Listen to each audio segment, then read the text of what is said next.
Looking at these beans, you probably can't tell the difference, but in my left hand, I have pole beans, and in my right hand, I have bush beans. Today, we're gonna talk about how these plants are different and how they're the same to help you pick the best variety for your garden. Let's kick things off with bush beans. These are compact powerhouses, and they only get about 1 to 2 feet tall, so they're perfect if you're limited on space.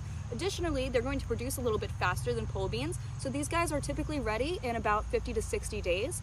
And they also produce their fruit all at one time. So as you can see here, you're going to be able to harvest a large amount at once, whereas pole beans, you harvest a small amount over a longer period of time. Now we'll talk about these climbers. These are pole beans. They grow vertically and they do require a little bit of support. This is the Burpee pole bean and pea tower. It's a great system for trellising your pole beans since they grow so tall. So one plant gives you a higher yield than a plant of bush beans. However, it matures over a longer period of time, meaning you can come into the garden, pick a few, come back out and pick some more, whereas bush beans, your harvest is going to be pretty much all at once or over a couple weeks. These guys do take a little bit longer to mature than bush beans at about 60 to 70 days. However, they are super productive and definitely worth it if you're trying to save space and want to go vertical in your garden. So if you're still trying to determine which bean is best suited for your garden, let's go over the pros and cons of pole beans versus bush beans. So pros of bush beans are they're quicker to mature, compact space is all you need to grow these guys, and then additionally, they're going to produce a lot over a small amount of time.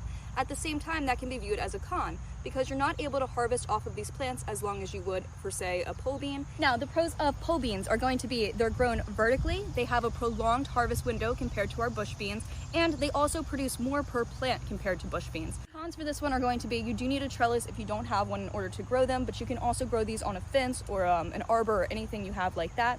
And then also they take a little bit longer to mature, just about 10 days. So which bean is best for your garden? It really depends on your space, time, and preferences. If you want to harvest over a long period of time, go with pole beans. But if you want a quick harvest, go with bush beans. Regardless of which bean you choose, they're all delicious and a great addition to any garden. So let us know what you're growing this year and what do you prefer, pole or bush beans?